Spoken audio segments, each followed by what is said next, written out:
안녕하십니까. 안녕하세요. 네, Y뉴스 이 기자가 만난 사람, 오늘은요 경기도 의회 김현삼 도의원님을 모셨습니다. 의원님 안녕하십니까. 네, 안녕하세요. 반갑습니다. 네, 바쁘신데 시간 내주셔서 정말 감사합니다. 네.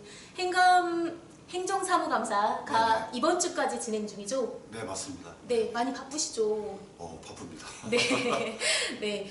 먼저 제 8대 경기도 의회 민주당 수석 대변인이셨어요. 네네. 제 9대 경기도 의회 더불어민주당 대표 의원.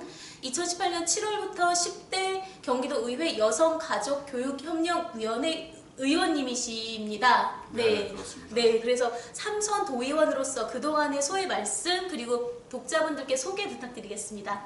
제가 2010년도에 경기도 의원이 됐는데요. 벌써 3선이 되었습니다. 참 감회가 새로운데요.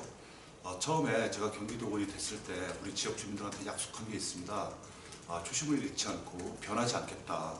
그리고 항상 낮은 곳을 보고 정치를 하겠다 이런 마음을 갖고 있는데요. 얼마나 변했는지 모르겠습니다. 하여튼 그렇지만 저는 변하지 않으려고 무척 노력을 했고요. 다행히 주변 분들께서 그래도 김현삼 경기도의원이 열심히 하고 있구나. 특히나 우리 사회에서 소외되고 그리고 그늘진 곳을 위해서 의정활동을 하고 있는구나. 이런 평가를 해주시는 것 같아서 다행입니다. 네, 김현삼 의원님 하시면은 지역 내에서는 지역구가 안산이십니다. 네. 네, 고잔 초지동 이렇게 맞죠? 네, 네, 맞습니다. 네, 김현삼 도의원 그 사람 괜찮아, 좋은 사람이야 이런 평이 많더라고요. 네, 네, 두 번째 질의로 가겠습니다.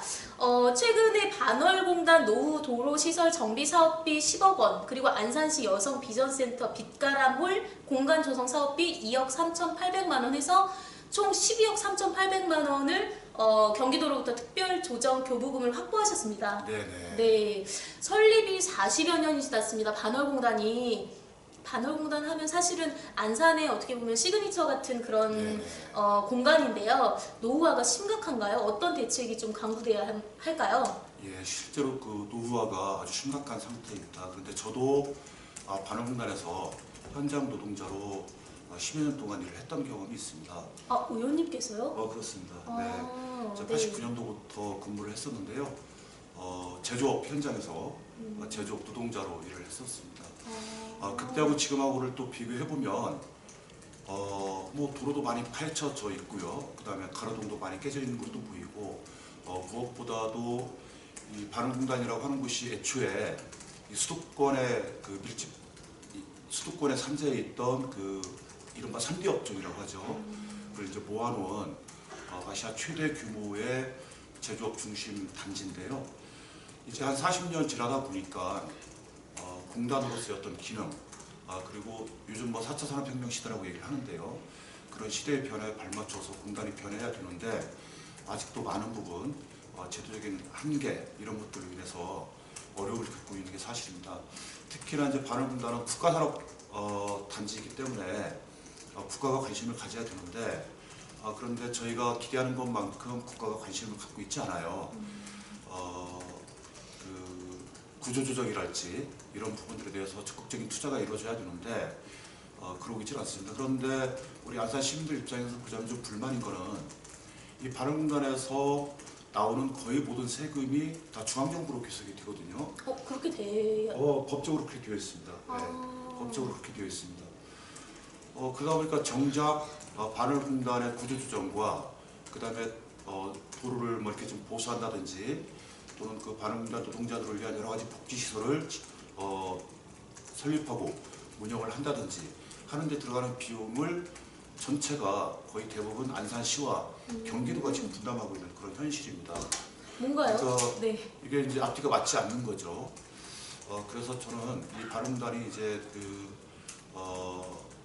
40여 년이나 경과했기 때문에 정부가 좀 더 특별한 그런 대책을 갖고 집중적인 그런 투자를 해야지만 이 반월공단이라고 하는 게 단순하게 안산뿐만이 아니라 경기 서남부 지역 전체를 많은 영향을 끼치는 이제 그런 공단인데 경기 서남부 지역의 경제 활성화를 위해서도 반월공단 폐쇄 방안에 대해서 정부가 늦었지만 지금이라도 적극적인 관심을 가져주셨으면 좋겠습니다. 좀 이상한데요? 반월공단에서 나온 세금이 중앙으로 간다? 맞습니다. 현행법이 그러하다는 그렇죠. 말씀이십니까? 국가공단이기 때문에 그렇습니다. 아, 국가공단이라서. 네네. 아, 네, 알겠습니다. 필요한 대책이 마련이 돼야 될 것 같습니다. 답변 감사드리고요. 의원님께서는 2017년 11월 30일에 경기도 의회에서 발족한 경기노동정책포럼 공동대표로 선임되셨습니다. 네네. 네, 경기도에는 전국 대비 약 25%인 651만 명의 노동자가 일하고 있는데 경기도의 노동정책이 대한민국의 표준이라고 해도 과언이 아니라고 이제 말씀을 하셨어요. 또 우리나라 비정규직의 문제, 특히나 이제 도교육청이나 도산하기관의 비정규직이 아직도 상당수 존재하는데요. 네, 이 문제 어떻게 좀 해결해 나가야 될까요? 예, 그 문재인 정부가 들어서서 노동이 존중받는 대한민국을 만들겠다라고 하는 이제 국정 지표를 제시를 했는데요. 거기에 걸맞춰서 경기도도 이재명 지사 들어선 이후에 노동 존중 정책을 많이 펼치고 있습니다. 그런 것 중에 대표적인 게 하나가 이제 그 경기도 산업공공기관에 노동이사제를 도입을 하겠다 이런 정책들을 지금 계획을 하고 있는데요. 노동인사제요? 노동이사제. 노동이사제요? 네네. 그런데 그럼에도 불구하고 아직 노동 현장에서는 정부나 또 우리 경기도가 갖고 있는 그런 기대만큼 이 노동자의 어떤 인권이랄지 권익이랄지 이런 부분이 사실 열악한 게 사실입니다. 제가 살고 있는 반환공단만 하더라도요. 노동조합 조직률이 1%에 불과합니다. 1%요? 그렇습니다. 우리나라 네. 전체 노동조합 조직률이 10% 상회하고 있는데 반환공단은 불과 1%에 불과하고요. 그리고 안산시가 노동자들을 위해서 세우는 예산 같은 경우에 보면 안산시 전체 예산의 0.1%에 불과하거든요. 0.1%. 그렇습니다. 네. 근데 사실 우리 안산 시민 중에서 본인 스스로가 노동자라고 그 파악되어지는 숫자가 약 25만 명이나 돼요. 그 인구 대비 3분의 1 정도 되는 거 그렇습니다. 아닌가요? 네, 그렇습니다. 네네. 그런데도 불구하고 노동자에 대한 행정적인 어떤 그 지원이랄까요? 이런 부분은 뭐 극도로 열악한 게 사실이고요. 이런 말씀 드리면 어떨지 모르겠습니다만 또 반환공단에서는 산재로 사망하는 건수가 1년에 무려 70명입니다. 한 달에 반환공단에서 약 6명 정도가 산재로 목숨을 잃는 그런 상태에 놓여 있습니다. 그럼 목숨을 잃는 것만 70명이면 다치거나 이런 거 훨씬 더 많으시겠어요? 훨씬 많죠. 예. 그럴 정도로 노동 현장이 열악합니다. 그래서 제가 이래서는 안 되겠다. 그래서 노동 문제 전문가들 그리고 노동 문제에 대해서 관심을 갖고 있는 의원들과 함께 경기 노동정책 포럼을 만들었는데요. 그동안 이제 경기도도 사실은 노동 관련 전담 부서가 없었어요. 네, 없었습니다. 인구가 1,340만 명인데 노동 관련 전담 부서가 없었고 공정경제과 산하에 노동 관련 그 팀이 2개가 있었는데 6명에 불과해요. 그 6명이 이제 노동 관련 업무를 담당을 하는데 이거 말이 안 되는 거죠. 말이 안 되죠. 네, 노동자의 숫자가 800만 명이 넘거든요. 경기도만 하더라도. 그래서 근로기본조례를 만들었습니다. 근로기본조례를 만들어서 경기도가 제도적으로 이 노동자의 문제에 대해서 이제 적극적으로 개입해야 되겠다 이런 생각에서 조례를 만들었고요. 그 조례 근거에서 작년에 노동정책과를 비로소 만들었습니다. 작년에요? 네, 맞습니다. 그래서 지금 현재는 경기도형 노동정책을 만들기 위한 정책을 설계 중에 있다는 말씀을 드리고요. 어쨌든 제가 그 현장 노동자로 일을 해왔던 그런 경험을 살리고 그래서 하여튼 그 노동이 존중받는 그런 경기도를 만들어야 되겠다라는 생각을 갖고 활동을 하고 있고요. 지금 경기도 의회에 노동과 인권이 존중받는 경기도 특별위원회라고 하는 경기도 의회의 공식 기구를 설립하기 위한 제안을 해놓은 그런 상태이고요. 12월 중에 아마 조만간 본회의를 통과를 하면 특별위원회가 구성이 돼서 좀 더 다양한 형태의 노동 관련 정책 활동을 하려고 하는 그런 계획을 갖고 있습니다. 네, 잘 부탁드리겠습니다. 네, 의원님께서 노동자들을 위한 정책 그리고 노동자가 살기 편한 이런 사회, 경기도를 만들어 주실 거라고 믿습니다.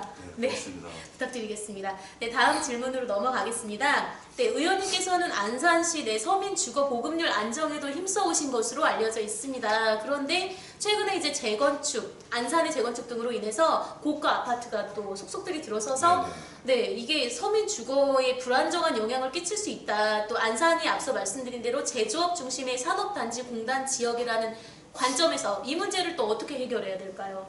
예. 네. 그 한 도시가 정상적으로 운영이 되기 위해서는 적정한 규모의 인구가 있어야 됩니다. 그런데 아시는 것처럼 최근에 우리 안산 시민들이 외지로 많이 빠져나가고 있죠. 네. 그래서 최대 74만 명까지 달했던 인구가 지금 현재는 70만 명 대인 걸로 지금 파악이 되고 있는데요. 그 이유 중에 하나가 보면 주택 문제이기도 합니다. 그렇죠. 예. 주변 화성이나 시흥에 비해서 대체로 집값이 좀 비싼 게 현실인 것 같아요. 그래서 그 서민 안정을 위한 그런 주거 정책이 필요하고요. 그런 차원에서 최근에 안산시가 서민층 주거 안정을 위한 다양한 정책을 지금 현재 계획 중인 것으로 그렇게 알고 있습니다. 그래서 그 정책이 시행이 되어지게 되면 그나마 조금의 어떤 안정은 이루어질 수 있다고 보여지고요. 그리고 또 하나 말씀드리고 싶은 것은 그동안 우리 안산시가 취해왔던 주택 정책을 보면 대규모 아파트 단지를 조성하는 사업 중심으로 그동안 이제 사업을 해왔었는데 이제는 그 사업이 갖는 한계, 조금 전에 우리 그 기자님께서도 말씀을 하셨습니다만 사실은 소득이 충분치 않은 노동자가 또는 서민들이 고가의 아파트를 매입해서 들어간다라고 한 것 자체가 엄청난 구명 비용을 떠안아야 되는 그런 문제가 있기 때문에 그러다 보면 결국은 생활도 비폐해지고 그리고 자녀 교육도 아무래도 소홀해질 수밖에 없는 그런 현실이죠. 그래서 최근에는 대규모 아파트 단지를 조성하는 사업보다는 도시재생정책이라고 해서 실제로 그 지역에 살고 있는 주민들이 떠나지 않고 재입주할 수 있는 그런 도시재생정책으로 이제 가는 게 시대 추세인 것 같습니다. 그리고 문재인 대통령도 그런 정책을 지금 펼치고 있는 걸로 알고 있고요. 그래서 그 안산시가 그리고 뿐만 아니라 뭐 우리 경기도가 서민이 떠나지 않는 그런 도시 재생 정책을 통한 주거 안정 정책에 집중해야 되지 않을까 그런 생각을 좀 갖고 있습니다. 네, 도시 재생 정책이라고 하면은 뭐 이렇게 클린 사업 같은 건가요? 어떻게 좀 해석을 해야 될까요? 대규모 아파트 조성이 아니고. 네, 도시 재생 정책이라고 하면 이제 그런 겁니다. 그 아파트를 짓게 되면 그야말로 뭐 그 고층의 아파트 말고는 전부 다 일시에 그 다 철거하거나 또는 없애버리는 그런 형태죠. 근데 이제 도시재생 정책이라고 하면 그 지역에 오랫동안 있었던 문화 그리고 예술 그리고 그 지역 주민들의 어떤 그 삶의 애환이 어우러져 있는 그런 그 시설물들은 그대로 남겨둔 채 주거 현대화 정책을 통해서 서민이 안전하게 그리고 값싼 비용으로 입주할 수 있는 그런 정책을 이제 도시재생 정책이라고 얘기할 수 있겠습니다. 그러면 기존 거에서 조금 취사 선택하는 그런 방식이라고 좀 볼 수 네, 있겠네요. 네, 그렇습니다. 네, 알겠습니다. 네, 그 서민분들이 살기 편한 그런 대한민국이 됐으면 좋겠습니다. 네. 예, 마지막 질문입니다. 미투 운동 아직도 여파가 이어지고 있죠? 그래서 그렇습니다. 직장이나 뭐 학교나 뭐 이런 데에서 이제 남성분들이 많이 조심스러워하세요. 그런데 일반 제조업이나 사무직 여직원들의 피해 사례는 아직까지 좀 연구가 필요하다고 보입니다. 네, 관련 견해는 어떠하십니까? 또 여성교육협력위원회이신데. 예. 네. 그 미투 운동은 단순하게 여성의 어떤 권익 신장을 위한 그런 차원을 뛰어넘어서 저는 이 새로운 혁명이라고 생각을 합니다. 대한민국을 구성하는 전체 국민의 절반이 여성이지 않습니까? 근데 사실 여성이 그동안 우리 사회에서 받아왔던 그런 이 사회적 지위는 뭐 형편없죠. 보통 이제 그렇게들 얘기를 합니다. 남성의 임금을 100이라고 하면 똑같은 노동을 함에도 불구하고 여성의 임금이 70을 그렇죠. 채 넘지 못하는 그럼으로 인해서 국민들 간에 불화가 생기고 그 다음에 남자와 여자라고 하는 성별 차이에 따른 어떤 계층 간의 벽이 생기고 이런 부분들을 해결하지 않으면 우리나라가 저는 선진국으로 나아갈 수 없다. 그리고 여성이 갖고 있는 많은 장점들 이런 것들이 우리 사회에서 제대로 발현될 수 있도록 해주는 게 필요하다. 이런 생각을 좀 갖고 있습니다. 그런데 사실 우리나라가 이제 그동안 유교국가인 그런 어떤 전통 그런 것들로 인해서 그런지 몰라도 여성의 문제에 대해서 적극적으로 우리 사회가 발언하고 문제 제기하고 그런 것들을 모아서 제도화시키려는데 익숙하지 않았던 게 사실이고요. 그런 어떤 그 불만이 조직적으로 이렇게 튀어나온 게 최근에 그 미투 운동이지 않을까 그런 생각을 좀 하고 있는데요. 그럼으로 인해서 우리 사회가 이 성평등한 사회로 가야 된다라고 하는 부분에 대한 많은 인식의 어떤 전환이 이루어진 것만은 사실인데 한 가지 안타까운 건 뭐냐면 그런 관심의 영역에서 제조업 영역 그리고 일반 사무직 여성들의 성평등한 그런 부분들은 상당한 부분도 배제되어 있는 게 사실이고 연구자들 같은 경우에도 안타깝게도 그런 쪽의 어떤 연구는 상대적으로 접근하지 않는 게 현실인 것 같습니다. 그래서 저는 이제 그 경기도의회 행정사무감사를 통해서도 말씀을 좀 드렸습니다만 미투 운동이 어떤 그 사회적으로 일정하게 지위를 달성한 그런 여성들의 관심으로만 끝날 것들이 아니라 여성 전체에게 해당되어지는 그런 운동으로 전환되어야 된다. 그러려면 제조업, 일반 사무전문직 노동자들을 이 미투 운동의 중심으로 끌어들이려면 그쪽 부분들의 어떤 인식을 제고시키는 그런 다양한 형태의 활동이 있어야 되지 않을까 그런 제기를 했었고요. 경기도에서도 아마 내년부터는 그런 쪽 부분 관련한 많은 연구가 이루어질 거라고 지금 생각을 하고 있습니다. 네, 너무 말씀을 너무 잘해주셨어요. 감사합니다. 네, 마지막으로 독자분들께 전하시고 싶은 말씀이나 향후 활동 계획 설명 부탁드리겠습니다. 예. 저희는 얼마 전에 국가가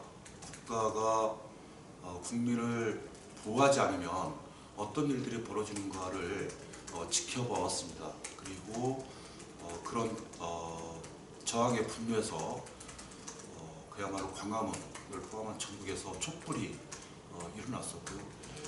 그런 결과로 새로운 정부가 탄생을 했습니다. 이거는 단순히 정당의 어떤 그 집권 정당의 변화 또는 사람의 변화를 넘어서는 우리 사회의 일대 그 혁신이라고 좀 생각을 좀 하는데요.